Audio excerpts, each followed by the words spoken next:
ये वीडियो मेरी पूरी वर्ल्ड वॉर 2 की जो सीरीज है उस सीरीज का एपिसोड 66 है। लास्ट एपिसोड में हमने देखा कि कैसे वेस्टर्न फ्रंट पे एक ब्रेक थ्रू अचीव करने के लिए हिटलर ने एक नया ऑफेंसिव लॉन्च किया। ये ऑफेंसिव हिटलर का वेस्टर्न फ्रंट पे एक लास्ट ऑफेंसिव था। इसमें उसने अपनी पूरी ताकत झोंक दी थी। वेयरमार्क ने अपने बहुत सारे डिविजन्स, बहुत सारे सोल्जर्स को मोबिलाइज किया था इस उम्मीद में कि यहाँ पे जो वेस्टर्न एलाइज हैं उनके बीच में जो गैप है उसको हम भेद देंगे और हम पहुंच जाएंगे एंटवर्प तक। ये जो लड़ाई हुई थी इसको कहते हैं बैटल ऑफ द बल्ज, और आपने देखा होगा लास्ट एपिसोड में कि कैसे यहाँ पे हिटलर की आर्मी को हार मिली। बैटल ऑफ द बल्ज जनवरी 1945 में खत्म हो गया था, बट जनवरी में ही ईस्टर्न फ्रंट पे कुछ और हो रहा था। और इस एपिसोड में हम बात करेंगे कि जनवरी 1945 में सोवियत यूनियन ने कौन सा ऑफेंसिव लॉन्च किया जिसकी वजह से जर्मनी की बर्लिन के बिल्कुल दरवाजे पे आ गए अब रेड आर्मी के सोल्जर्स। कहानी शुरू होती है साल 1944 से। ये वो साल था जब जून के महीने में 21 और 22 जून को ऑपरेशन बागरासियों लॉन्च किया सोवियत यूनियन ने, और ये इतना भयंकर, इतना तेज ऑफेंसिव ऑपरेशन था कि इसमें जर्मनी जो सामना कर रही थी सोवियत यूनियन का, उनका आर्मी ग्रुप सेंटर ऑलमोस्ट पूरी तरह तबाह हो गया, नष्ट हो गया। इस ऑपरेशन की सक्सेस के बाद इतना आगे आ गए रेड आर्मी के ट्रूप्स कि आप समझिए कि विस्तुला रिवर के बिल्कुल नजदीक वो आके पहुंच गए थे। अब यहां पे आके उन्होंने सोचा कि अब ब्रेक लेते हैं और नेक्स्ट ऑफेंसिव की, जो 1945 में ऑफेंसिव होने वाला था, उसके लिए तैयारी करते हैं। तो उन्होंने अपना सारा माल मटेरियल इकट्ठा करना शुरू किया। तो विस्तुला नदी के पास जो सारे ये जो रेड आर्मी के ट्रूप्स थे वो इतना सारा असला, गाड़ियां, एयरप्लेन्स और फिर टैंक्स और अल्टीमेटली सारे ट्रूप्स जो इकट्ठे हो रहे थे, ये सब होते हुए जर्मनी की इंटेलिजेंस सर्विसेज देख रही थी। तो उन्होंने देखा कि भाई यहाँ तो बहुत सारे लोग इकट्ठा हो रहे हैं, तो कोई बड़ा ऑफेंसिव लॉन्च करने वाले हैं लोग 1945 में। तो ये देख के जब हाइंज गुडेरियन, जो एक बहुत फेमस जर्मनी का जनरल था जो इस एरिया में कमांड में था, उसको जब बताया गया तो घबराया। उसने आगे तुरंत हिटलर को बताया कि भाई यहाँ पे एक बहुत बड़ा ऑपरेशन लॉन्च होने वाला है, हम लोग को तैयारी करनी चाहिए। मतलब हमारे जो भी ट्रूप्स हैं यहाँ वहां के रीजन्स में फैले हुए जो उतने इंपॉर्टेंट नहीं है, उनको हमको यहाँ पे लाना चाहिए या फिर जर्मनी के अंदर भेजना चाहिए राइक की रक्षा करने के लिए, राजधानी की रक्षा करने के लिए। बट हिटलर अब 1945 तक आते आते वो उस जोन में चला गया था कि उसने कहा कि कोई चांस ही नहीं है, जहां पे जो ट्रूप्स हैं उनको वहीं रखेंगे, रिट्रीट नहीं करेंगे, अपनी जगह को छोड़ेंगे नहीं। और उसने हाइंज गुडेरियन की इस, आप समझिए रिक्वेस्ट कह लीजिए कि मिन्नतों को पूरी तरह ठुकरा दिया। आप समझिए कि आर्मी ग्रुप नॉर्थ के कुछ डिविजन्स कुरलैंड पॉकेट में इकट्ठा हुए थे। मतलब कुरलैंड एक लातविया में एक पेनिनसुला के पास एक रीजन था जहां पे बहुत सारे जर्मनी के ट्रूप्स थे। तो गुडेरियन कह रहा था कि उनको यहां से निकालें और हम उनको डाल दें जर्मनी के अंदर राइक की रक्षा करने के लिए, बट उसने पूरी तरह मना कर दिया। और तो और उसने ये भी किया हिटलर ने कि बैटल ऑफ द बल्ज में जो उसके 6th पैंजर आर्मी के जो ट्रूप्स थे जो वहां पे सक्सेस नहीं हासिल कर पाए थे, वहां से मूव करके उसने उनको और डाल दिया हंगरी की तरफ, क्योंकि हिटलर को यह था कि हंगरी में जो हमारा रेजिस्टेंस है वो बना रहना चाहिए, वहां का डिफेंस बना रहना चाहिए। और ये जो इतना बिल्डअप हो रहा था उस चीज को हिटलर पूरी तरह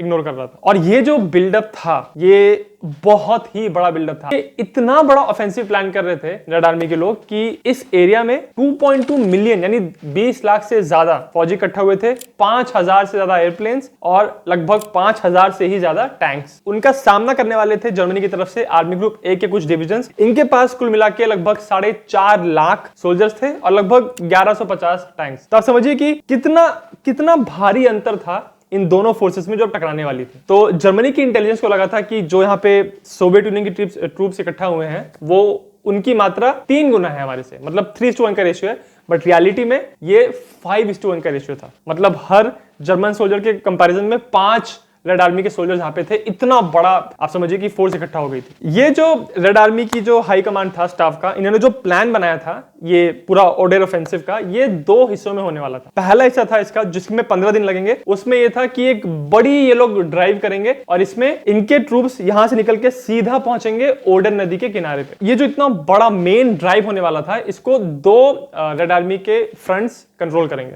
पहला था फर्स्ट बेलोरूशियन फ्रंट, जिसको कमांड कर रहे थे मार्शल जॉर्जी ज़ुखोव, जो बहुत ही पॉपुलर थे पूरे वर्ल्ड वॉर 2 में। आप समझिए कि सोवियत यूनियन के सबसे ज्यादा पॉपुलर और सक्सेसफुल कमांडर थे। दूसरी तरफ था फर्स्ट यूक्रेनियन फ्रंट, जिसको लीड कर रहे थे मार्शल एस कोनेव। तो फर्स्ट यूक्रेनियन फ्रंट जो था, इसमें कोनेव की जिम्मेदारी ये थी कि इनको बारानोव के ब्रिज हेड से इनको ब्रेकआउट करना है और वेस्ट की तरफ जाना है। कहां? राडोम्स्कोव के रीजन में, उसको जाके उनको कैप्चर करना है। ये जो ये लंबा ड्राइव करने वाले थे, इस ड्राइव के रास्ते में ही उनको क्राकोव को भी कैप्चर करना था और उसके बाद इंडस्ट्रियल एरिया था जो जर्मनी के पास, सिलेसिया का, अपर सिलेसिया, उसको भी इनको अपने कंट्रोल में लेना था। ये जो पूरा इनका रास्ता था वो खत्म होने वाला था ओडेर नदी के तट पे। जो दूसरा इस अटैक का मेन हिस्सा था वो था फर्स्ट बेलोरूशियन फ्रंट, जिसको मार्शल ज़ुखोव लीड कर रहे थे। इनका भी ऑब्जेक्टिव ये था कि इनके जो ब्रिज हेड्स थे इनको यहाँ से ब्रेकआउट करके आगे बढ़ना है वेस्ट की तरफ और वॉरसॉ से होते हुए गुजरना है। तो इनका यूनिट, इनका जो पूरा जो फ्रंट था, इसका एक हिस्सा वॉरसॉ के पास रुक जाएगा और वॉरसॉ को घेर लेगा, और बाकी जो इनकी मेन फोर्स है वो आगे बढ़ती जाएगी वेस्ट की तरफ। और वेस्ट में जाते जाते इनको लास्ट में आके रुकना है ओडेर नदी के पास, फ्रैंकफर्ट जो जर्मनी के अंदर है, वहां पे जाके इनको रुकना था। ये जो दो फ्रंट्स सोवियत यूनियन के अटैक करने वाले थे, ये उस अटैक का सिर्फ फर्स्ट फेज था जो 15 दिन में होने वाला था। इसका नेक्स्ट फेज भी था। नेक्स्ट फेज ये था कि ओडेर नदी के पास पहुंचने के बाद इनको रुकना नहीं है, इनको और वेस्ट की तरफ आगे बढ़ना है और अल्टीमेटली जाके बर्लिन को कैप्चर करना है और बर्लिन के और वेस्ट में जाते रहना है। तो ये पूरा प्लान ये था, और ये जो सेकंड फेज था ये चलने वाला था 30 दिन। तो ये जो पूरा रेड आर्मी के हाई कमांड ने प्लान बनाया था, इस प्लान को, इस ऑफेंसिव को कहते हैं विस्टुला ओडेर ऑफेंसिव। ये ऑफेंसिव ओरिजिनली प्लान किया गया था 20 जनवरी साल 1945 को लॉन्च करने के लिए, बट इन्होंने एक्चुअली लॉन्च कर दिया पहले 12 जनवरी को। तो ऐसा कहते हैं कुछ हिस्टोरियंस कि इन्होंने पहले लॉन्च इसलिए किया था क्योंकि इनको बैटल ऑफ द बल्ज को सपोर्ट करना था। जो वेस्टर्न एलाइज लड़ाई कर रहे थे, तो रशियंस ने, रेड आर्मी ने ये कहा कि हमको उनकी हेल्प करनी है, इसलिए हम यहां से अटैक करते हैं जर्मनी के ऊपर। बट बहुत सारे हिस्टोरियंस ये मानते हैं कि ये सिर्फ बहाना था। इन्होंने पहले अटैक इसलिए किया क्योंकि वो जानते थे कि वेदर रिपोर्ट्स ऐसी आ रही थी कि कुछ ही दिनों में जो बर्फ है वो पिघलने वाली है। तो जो सोवियत यूनियन के टैंक्स हैं वो, उनको अगर एकदम हार्ड सतह नहीं मिलेगी, बर्फ की सतह, तो चल नहीं पाएंगे, और बर्फ पिघल गई तो आगे जा नहीं पाएंगे। इसीलिए उनको पहले ही उन्होंने अपना अटैक कर दिया ताकि इससे पहले कि बर्फ पिघले, उनके टैंक्स ना चल पाए, वो जल्दी से जल्दी अपने ऑब्जेक्टिव्स को अचीव कर ले, ओडेर नदी के पास पहुंच जाए। तो 12 जनवरी 1945 को सुबह 4:30 बजे बहुत जोर से आर्टिलरी बैराज शुरू किया और बारानोव के रीजन से फर्स्ट यूक्रेनियन फ्रंट ने वेस्ट की तरफ आगे बढ़ना शुरू किया, और वो जाके टकराई जर्मनी की आर्मी ग्रुप ए के कुछ यूनिट्स के साथ। ये फ्रंट बहुत तेजी से आगे बढ़ रहा था, और सिर्फ 14 जनवरी को ही, मतलब दूसरे ही दिन इन्होंने जाके नीडा रिवर को क्रॉस कर लिया, और उसके बाद ये लोग बढ़ने लग गए राडोम्स्को, जो कि पोलैंड के बिल्कुल सेंट्रल हिस्से में था। तो ये अटैक इस तरफ से तो काफी सक्सेसफुल हो रहा था। उसके आगे आने वाले कुछ दिनों तक जितनी भी जर्मन पोजीशंस थी, उसमें जो ट्रूप्स थे, या तो उनको बोला गया था कि आपको रुक के लड़ाई करनी है, हिटलर के ऑर्डर थे कि आपको रिट्रीट नहीं करना है, तो वहीं पे रुक के लड़ाई कर रहे थे। इसलिए लगातार वो अपनी पीछे की यूनिट्स के साथ कट ऑफ हो रहे थे। आप मानिए कि आपकी यूनिट्स यहाँ पे 4 यूनिट्स हैं, 2 यहाँ पे और 2 यहाँ पे, ठीक है, और आगे से एनिमी आ रहा है। तो अगर आपको बोला गया कि आपको रुक के लड़ाई करनी, तो या तो आप वहां पे मरोगे, और अगर यहाँ पे आप रुके रहे और आपका एनिमी आपके साइड से निकल रहा है, तो वो पीछे से आपको घेर सकता है। और यही यहाँ पे जर्मनी की यूनिट्स के साथ हो रहा था, क्योंकि उनको वहां से रिट्रीट करने का ऑर्डर नहीं मिला था। फिर भी कुछ ऐसे जनरल्स थे जो, जबकि हिटलर का ऑर्डर नहीं था, फिर भी अपनी यूनिट्स को बचाने के लिए, अपने ट्रूप्स को बचाने के लिए वो लोग पीछे हटने का ऑर्डर दे रहे थे। कुल मिला के 17 जनवरी को सोवियत यूनियन के ट्रूप्स ने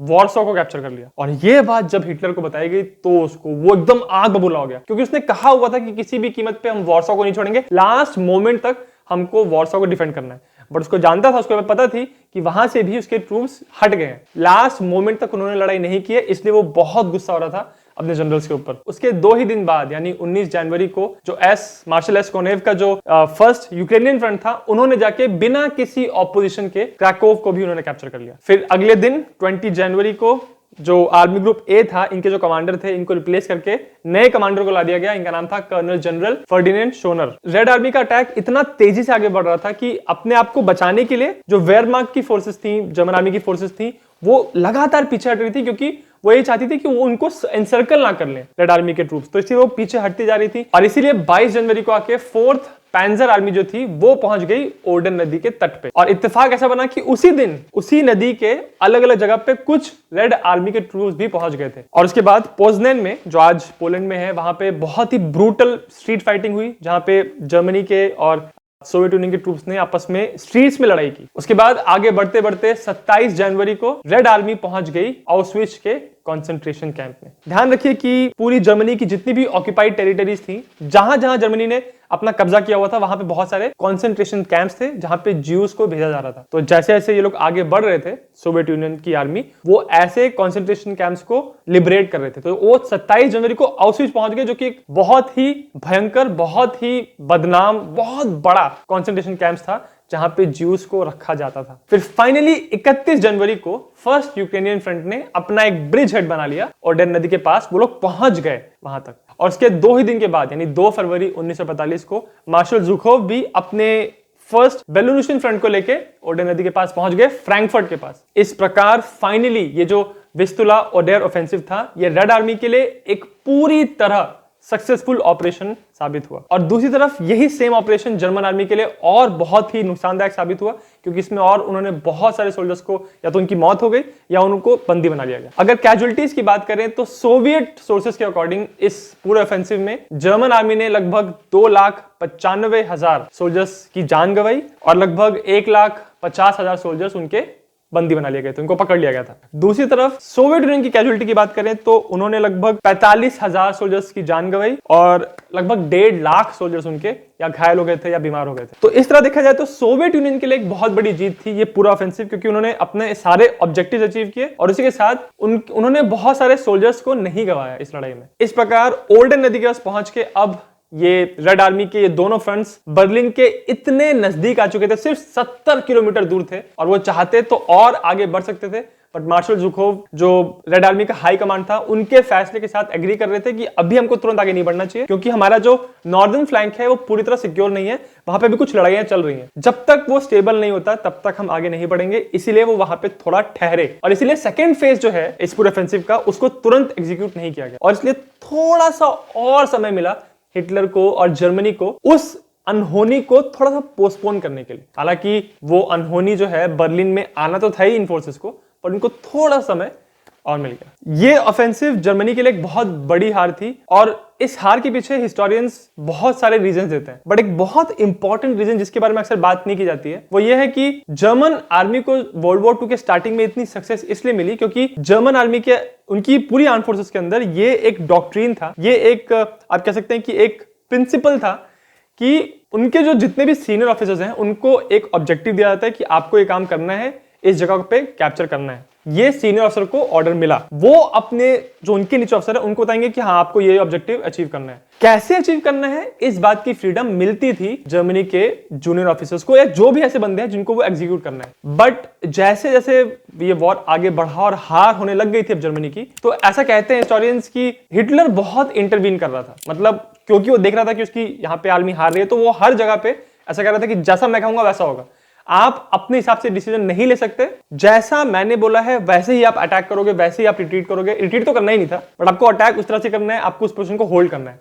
इस वजह से जर्मनी के जो मेन जनरल्स थे, जो कमांडर्स थे, वो बहुत फ्रस्ट्रेट हो रहे थे हिटलर की लीडरशिप की वजह से और इसीलिए धीरे धीरे से वॉर बीत रहा था। जर्मनी के अच्छे अच्छे जनरल्स जो थे जिन्होंने इतनी जीत दिलाई थी स्टार्टिंग में, वो भी अब कन्विंस हो गए थे कि जब तक हिटलर हमको लीड कर रहा है तब तक हम जीत नहीं सकते क्या, हारेंगे भी बहुत बुरी तरह हारेंगे, क्योंकि हिटलर अब लगातार इंटरवीन कर रहा था मिलिट्री के इन फैसलों में जो उनकी डॉक्ट्रिन अलाउ नहीं करती थी। तो ये वीडियो था मेरी इस पूरी वर्ल्ड वॉर 2 सीरीज का एपिसोड 66। इसका नेक्स्ट और इसका जो पिछला एपिसोड है उसका लिंक आपको इस वीडियो के डिस्क्रिप्शन में मिलेगा और अगर आपको वीडियो अच्छा लगा तो मेरे चैनल जिज्ञासियम को सब्सक्राइब जरूर करें।